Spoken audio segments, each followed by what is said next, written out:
ইহুদিরা যেভাবে ধ্বংস হবে।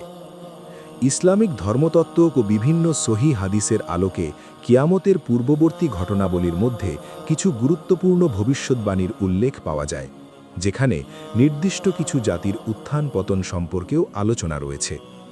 এর মধ্যে ইহুদি জাতির পরিণতি সম্পর্কিত কিছু বর্ণনা বিশেষভাবে গুরুত্ব বহন করে।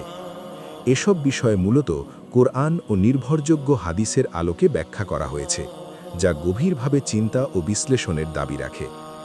এই আলোচনায় আমি মোহাম্মদ শহীদুল্লাহ প্রামাণ্য ইসলামিক উৎসের ভিত্তিতে বিষয়টি ধাপে ধাপে বিস্তারিতভাবে তুলে ধরার চেষ্টা করব, যাতে করে বিষয়টি স্পষ্টভাবে বোঝা যায় এবং কোনো ভুল ধারণা তৈরি না হয়। আশা করছি আপনারা পুরো আলোচনাটি মনোযোগ সহকারে শুনবেন, চিন্তা করবেন এবং উপকারী মনে হলে অবশ্যই অন্যদের সাথে শেয়ার করবেন, যাতে তারাও এ বিষয়ে সঠিক জ্ঞান অর্জন করতে পারে। ১. দাজ্জালের আবির্ভাব ও ইহুদিদের সংশ্লিষ্টতা। ইসলামিক বর্ণনা মতে শেষ জামানায় দাজ্জাল বা মসিহ দাজ্জালের আবির্ভাব ঘটবে, যা হবে মানব ইতিহাসের সবচেয়ে বড় ফিতনা ও পরীক্ষার একটি। এই সময়টি এমন হবে যেখানে সত্য মিথ্যার সীমারেখা অস্পষ্ট হয়ে যাবে এবং মানুষের বিশ্বাস, ঈমান ও মানসিক স্থিতি কঠিন পরীক্ষার মুখোমুখি হবে। দাজ্জালকে ঘিরে পৃথিবী জুড়ে এক ধরনের ভয়, বিভ্রান্তি এবং বিশৃঙ্খলা ছড়িয়ে পড়বে। দাজ্জাল যখন প্রকাশ পাবে তখন সে অত্যন্ত প্রভাবশালীভাবে নিজেকে উপস্থাপন করবে এবং মানুষকে আকৃষ্ট করার জন্য নানা ধরনের বিভ্রান্তিকর চমক ও প্রভাব বিস্তার করবে। তার এই ফিতনার সময় বিভিন্ন অঞ্চল ও জনগোষ্ঠীর মানুষ তার অনুসারী হয়ে পড়বে। ইসলামিক বর্ণনায় ঈসাহ বিভিন্ন জনগোষ্ঠীর একাংশ তার অনুসরণ করবে বলে বর্ণনায় ইঙ্গিত পাওয়া যায়। সহিহ মুসলিমের এক হাদিসে বর্ণিত হয়েছে, আনাস ইবনে মালিক রাদিয়াল্লাহু থেকে বর্ণিত, রাসূলুল্লাহ সাল্লাল্লাহু আলাইহি ওয়াসাল্লাম বলেছেন, ইস্পাহানের ৭০,০০০ ইহুদি দাজ্জালের অনুসরণ করবে, যাদের গায়ে থাকবে পশমি চাদর। এই প্রসঙ্গে একই সময় পর্বের আরও কিছু বর্ণনায় দাজ্জালের অবস্থান ও পরিণতি সম্পর্কেও উল্লেখ পাওয়া যায়। সহিহ মুসলিমের অপর বর্ণনায় এসেছে, নাওয়াস ইবনে সামান রাদিয়াল্লাহি থেকে বর্ণিত, রাসূলুল্লাহ সাল্লাল্লাহু আলাইহি ওয়াসাল্লাম বলেছেন, সেই পৃথিবীতে ৪০ দিন অবস্থান করবে। একদিন এক বছরের মতো, একদিন এক মাসের মতো, একদিন এক সপ্তাহের মতো এবং বাকি দিনগুলো তোমাদের সাধারণ দিনের মতো হবে। আরও একটি সময় পর্বের বর্ণনায় দাজ্জালের শেষ পরিণতি সম্পর্কে এসেছে। সহিহ মুসলিমের বর্ণনায় উল্লেখ রয়েছে যে ঈসা ইবনে মরিয়ম আলাইহিসসালাম অবতরণ করবেন এবং দাজ্জালকে অনুসরণ করে তাকে লুদ্দ নামক স্থানে গিয়ে শেষ করা হবে। ২. হজরত ঈসা আলাইসাল্লামের অবতরণ ও চূড়ান্ত যুদ্ধ। দাজ্জাল যখন পৃথিবীতে ব্যাপক বিপর্যয়, বিভ্রান্তি এবং ফিতনা সৃষ্টি করবে এবং মানুষের ঈমানকে চরম পরীক্ষার মুখে ফেলবে, তখন মহান আল্লাহর পক্ষ থেকে এক বিশেষ ঘটনা সংঘটিত হবে। সেই সময় হজরত ঈসা আলাইসাল্লামকে পুনরায় পৃথিবীতে অবতরণ করানো হবে, যা হবে শেষ জামানার অন্যতম গুরুত্বপূর্ণ নিদর্শন। বর্ণনায় এসেছে, তিনি দামেস্কের পূর্ব দিকে অবস্থিত সাদা মিনারের কাছে অবতরণ করবেন এবং তখন তার আগমন হবে অত্যন্ত স্পষ্ট, শক্তিশালী ও সত্য প্রতিষ্ঠার এক ঐশ্বরিক নিদর্শন হিসেবে। তার অবতরণের পর পৃথিবীতে একটি নতুন পরিস্থিতি তৈরি হবে, যেখানে দাজ্জালের মিথ্যা শক্তির প্রকৃত স্বরূপ প্রকাশ পাবে। এরপর দাজ্জালের সাথে একটি চূড়ান্ত মুখোমুখি অবস্থার সৃষ্টি হবে, যা ইতিহাসের এক গুরুত্বপূর্ণ মোড় হিসেবে বিবেচিত। বর্ণনা অনুযায়ী হজরত ঈসা আলাইসাল্লাম দাজ্জালকে অনুসরণ করে ফিলিস্তিন অঞ্চলের লুদ বা লাইডা নামক স্থানে পৌঁছাবেন এবং সেখানে দাজ্জালের পরিণতি ঘটবে। দাজ্জাল নিহত হওয়ার পর তার প্রভাব ও তার অনুসারীদের মধ্যে বিভ্রান্তি ও ভাঙন দেখা দেবে, ফলে তার শক্তি সম্পূর্ণভাবে বিলুপ্ত হয়ে যাবে। বিভিন্ন বর্ণনায় এসেছে, তখন পৃথিবীতে একটা বড় পরিবর্তন ঘটবে এবং ফিতনার যুগ শেষ হয়ে শান্তি ও স্থিতিশীলতার নতুন অধ্যায় শুরু হবে। এর পরের সময়ে পৃথিবীতে ন্যায় বিচার, সত্য ও একত্ববাদের ভিত্তিতে একটি নতুন পরিবেশ গড়ে উঠবে বলে বিভিন্ন বর্ণনায় ইঙ্গিত পাওয়া যায়, যেখানে মানুষের মধ্যে বিভাজন ও ফিতনার পরিবর্তে স্থিতি ও শান্তির পরিবেশ প্রতিষ্ঠিত হবে। ৩. জড় পদার্থের কথা বলা ও পাথর গাছের সাক্ষ্য।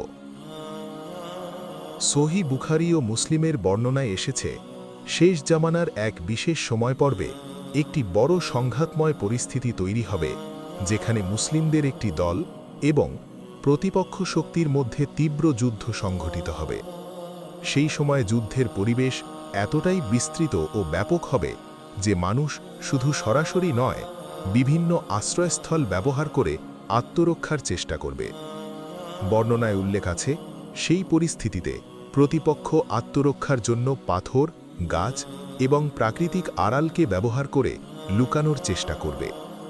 কিন্তু সেই সময় আল্লাহ তাআলার পক্ষ থেকে এক অস্বাভাবিক ও অলৌকিক ঘটনা ঘটবে, যেখানে সাধারণভাবে নির্জীব বলে বিবেচিত পাথর ও গাছের মতো জড় পদার্থ কথা বলার ক্ষমতা লাভ করবে। এই জড় পদার্থগুলো তখন সাক্ষ্য দেবে এবং লুকিয়ে থাকা ব্যক্তিদের অবস্থান প্রকাশ করে দেবে, যার ফলে সেই লুকানোর সুযোগ আর কার্যকর থাকবে না।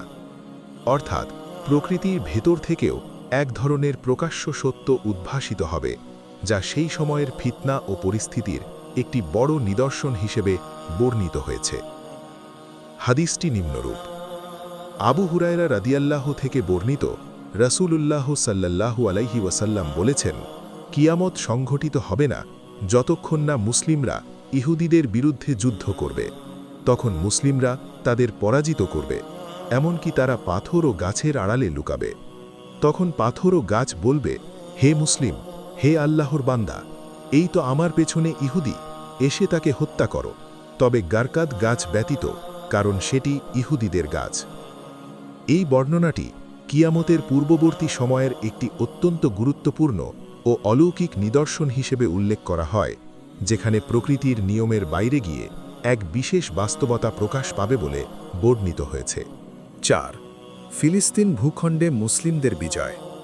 বিভিন্ন ঐতিহাসিক, ধর্মীয় এবং শেষ জামানার ঘটনা প্রবাহ সংক্রান্ত ব্যাখ্যা অনুযায়ী এই চূড়ান্ত সংঘাতের কেন্দ্রবিন্দু একটি নির্দিষ্ট ভূখণ্ডকে ঘিরে আবর্তিত হবে।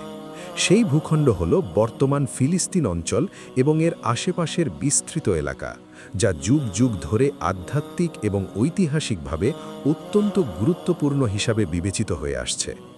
এই দীর্ঘ ও জটিল পরিস্থিতির শেষ পরিণতিতে আল আকসা মসজিদ এবং বায়তুল মুকাদ্দাস অঞ্চল বিশেষ গুরুত্ব লাভ করবে। বিভিন্ন বর্ণনায় ইঙ্গিত পাওয়া যায় যে একটি বড় পরিবর্তনের মাধ্যমে এই পবিত্র ভূমি মুসলিমদের নিয়ন্ত্রণে আসবে এবং সেখানে নতুন এক বাস্তবতা প্রতিষ্ঠিত হবে। এটি হবে এক ধরনের ঐতিহাসিক মোড়, যেখানে দীর্ঘ অস্থিরতা, সংঘাত ও ক্ষমতার টানাপড়নের পর একটি নতুন অধ্যায় শুরু হবে। এই পরিবর্তনের পর ওই অঞ্চলে ন্যায় বিচার, শৃঙ্খলা এবং স্থিতিশীলতার একটি পরিবেশ গড়ে উঠবে বলে বর্ণনাগুলিতে উল্লেখ পাওয়া যায়। সেখানে প্রশাসনিক ও সামাজিক কাঠামো পুনর্গঠিত হবে এবং মানুষের মধ্যে দীর্ঘদিনের ভয়, অনিশ্চয়তা ও বিশৃঙ্খলার পরিবর্তে নিরাপত্তা ও ভারসাম্যের অনুভূতি ফিরে আসবে। এই সময় পর্বকে অনেক ব্যাখ্যায় একটি পুনর্গঠনের যুগ হিসাবে দেখা হয়, যেখানে শুধু ভূখণ্ডগত পরিবর্তন নয়, বরং মানুষের চিন্তা চেতনা, সামাজিক আচরণ এবং পারস্পরিক সম্পর্কেও একটি বড় রূপান্তর ঘটবে বলে ইঙ্গিত দেওয়া হয়। শিক্ষণীয় বিষয়সমূহ: 1. অমোঘ ভবিষ্যৎবাণী। কিয়ামতের আগে সত্য ও মিথ্যার চূড়ান্ত লড়াই হওয়া এবং সত্যের জয় হওয়া অবধারিত। 2. দাজ্জালের ফিতনা। শেষ জামানায় দাজ্জাল হবে সবচেয়ে বড় ফিতনা এবং তার প্রধান শক্তি হবে পথভ্রষ্ট একটি গোষ্ঠী। 3. ঈসা আলাইহিসসালামের ভূমিকা। দাজ্জাল ও তার বাহিনীর পতন ঘটবে অলৌকিক শক্তির পরিবর্তে সরাসরি যুদ্ধের মাধ্যমে, যা হজরত ঈসা আলাইহিসসালামের নেতৃত্বে হবে। 4. প্রকৃতির সাক্ষ্য। মহান আল্লাহর হুকুমে জড় পদার্থ সত্যের পক্ষে সাক্ষ্য দেবে এবং অন্যায়ের বিরুদ্ধে অবস্থান নেবে।